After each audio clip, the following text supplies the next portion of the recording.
Hello friends, আসসালামু আলাইকুম। Welcome back to my channel.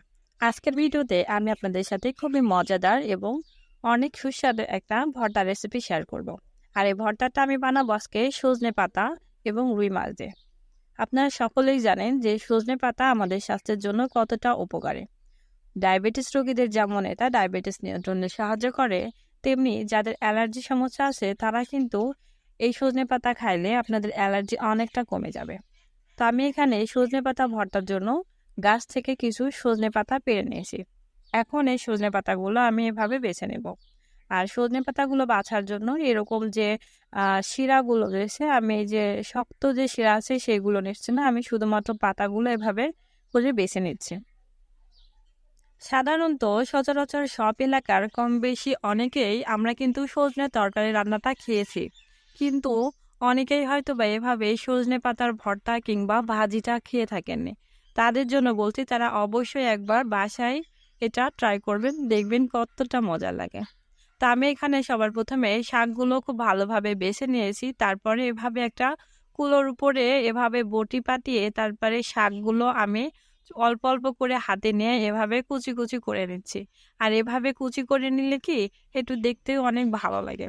তা আমি এখানে সবগুলো শাক এভাবে কুচি করে নিয়েছি, তারপর শাকগুলো আমি খুব ভালোভাবে ধুয়ে নিয়েছি। আর যেহেতু এই শাকগুলো একটু বালু বালে হয়, কারণ এই শাকগুলোর গায়ে কিন্তু প্রচুর পরিমাণে বালি উড়ে এসে লেগে থাকে, এগুলো আমি খুব ভালোভাবে ধুয়ে নিয়েছি। তারপর আমি এখানে একটা প্যান নিয়ে নিয়েছি, আর প্যানে আমি আগে থেকে ধুয়ে রাখা সেই সজনে পাতাগুলো এখন এর ভিতরে দিয়ে দিচ্ছি। আর দিয়ে দিচ্ছি আমি খুবই সামান্য পরিমাণ লবণ। লবণটা দিয়ে দেওয়ার পরে আমি এখানে শাকটাকে সিদ্ধ করার জন্য এই অল্প একটু পানি দিয়ে দিচ্ছি, সামান্য পরিমাণ, যতটুকু পানি দিলে শাকটা সিদ্ধ হয়ে যায় সেরকমই, খুব বেশি পানি না। পানিটা দিয়ে দেওয়ার পরে আমি এভাবে ফ্রাই প্যানে ঢাকনাটা দিয়ে শাকটাকে খুব ভালোভাবে সিদ্ধ করে নিচ্ছি। 4-5 মিনিট পর আমি এখন দেখুন ঢাকনাটা এভাবে উঠিয়ে নিয়েছি। দেখুন আমাদের শাকের পানিটা কিন্তু একবারে শুকিয়ে গেছে, আর শাকটাও কিন্তু খুব ভালোভাবেই সিদ্ধ হয়ে গেছে। এখন আমি শাকটাকে আলাদা একটা বাটিতে উঠিয়ে রাখবো। যেহেতু এই ভর্তাটা আমি মাছ দিয়ে বানাবো, এই জন্য আমি এখানে একটা বাটিতে 2টা মাঝারি সাইজের রুই মাছ নিয়ে নিয়েছি। আর রুই মাছের পিসগুলোর ভিতর এখন আমি দিয়ে দিচ্ছি সামান্য পরিমাণ লবণ, আর দিয়ে দিচ্ছি 1 টেবিল চামচের মতো হলুদ। এখন লবণ আর হলুদটাকে মাছের সাথে খুব ভালোভাবে মাখিয়ে নিয়েছি। আর এই মাছটাকে ভাজার জন্য আমি এখানে একটা ফ্রাই প্যান নিয়ে নিয়েছি, আর প্যানে আমি কিছুটা রান্নার তেল দিয়ে দিয়েছি। তেলটা কিছুটা গরম হয়ে গেলে আমি এই 2টা মাছ ভাজতে দিয়ে দিব। আর মাছ ভাজার এই একই প্যানে আমি এখানে দিয়ে দিচ্ছি একটা রসুন খোসা ছাড়িয়ে কোয়াগুলো এখানে দিয়ে দিচ্ছি, আর দিয়ে দিচ্ছি 4টা শুকনো মরিচ। আর এগুলো দেওয়ার পরে আমি মাছটা উল্টে পাল্টে কিছুক্ষণ ভেজে নিচ্ছি। দেখুন আমাদের শুকনো মরিচ আর রসুনটা কিন্তু ভাজা হয়ে গেছে, এখন আমি এগুলো উঠিয়ে নিচ্ছি। আমার মাছটাও ভাজা হয়ে গেছে, এখন আমি সবগুলো আলাদা বাটিতে উঠে নিচ্ছি। আর মাছগুলো উঠে নেওয়ার পরে ওই একই প্যানে আমি দিয়ে দিচ্ছি কিছু পেঁয়াজ কুচি, আর পেঁয়াজ কুচিগুলো দেওয়ার পরে আমি এভাবে নেড়ে চেড়ে যতক্ষণ না পর্যন্ত গোল্ডেন ব্রাউন কালার হবে ততক্ষণ পর্যন্ত এটা ভেজে নেব। দেখুন আমাদের পেঁয়াজগুলো কিন্তু খুব ভালোভাবে ভাজা হয়ে গেছে, এখন আমি পেঁয়াজটাকেও আলাদা আরেকটা বাটিতে উঠিয়ে নিচ্ছি।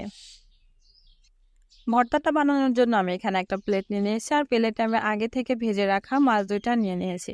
আর এই মাছ 2টাকে আমি এখন খুব ভালোভাবে এভাবে কাটা বেছে নিব, কারণ আমার বাসায় যেহেতু একটা ছোট্ট পিচ্চি আছে, সেও কিন্তু এই মাছ ভর্তাটা খাবে, এই জন্য আমি খুব ভালোভাবে কাটাটা বেছে নিচ্ছি।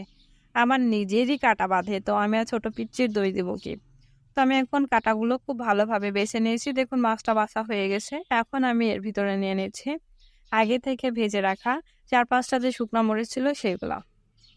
এখন আমি এর ভিতরে আগে থেকে ভেজে রাখা পেঁয়াজগুলো দিয়ে দিচ্ছি, আর এই পেঁয়াজের ভিতরে আমি সামান্য পরিমাণ লবণ দিয়ে দিচ্ছি, আপনাদের স্বাদ মতো লবণটা দিয়ে দিবেন। এরপরে যে শুকনো মরিচ আর পেঁয়াজগুলোকে আমি খুব ভালোভাবে লবণের সাথে এভাবে মাখিয়ে নিচ্ছি।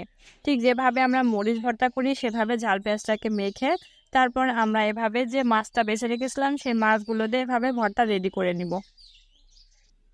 ঝাল পেঁয়াজ এবং মাছটাকে আমি খুব ভালোভাবে ভর্তা করে নিয়েছি। এখন আমি আগে থেকে যে সজনে পাতাগুলো সিদ্ধ করে রাখছিলাম সেগুলো আমি এর ভিতরে দিয়ে দিব। আর সজনে পাতাগুলো দেওয়ার পরে আমি মাছের সাথে সজনে পাতাগুলো খুব ভালোভাবে এভাবে ডলে ডলে মিশিয়ে নিচ্ছি। কিছুক্ষণ মিশিয়ে নেওয়ার পরে আমি এখন এর ভিতরে দিয়ে দিচ্ছি পরিমাণ মতো সরিষার তেল।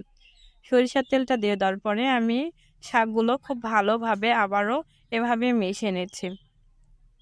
দেখুন আমাদের ভর্তাটা কিন্তু এখন অলরেডি রেডি হয়ে গেছে, আর দেখতেও কিন্তু মাশাআল্লাহ দারুণ লাগছে।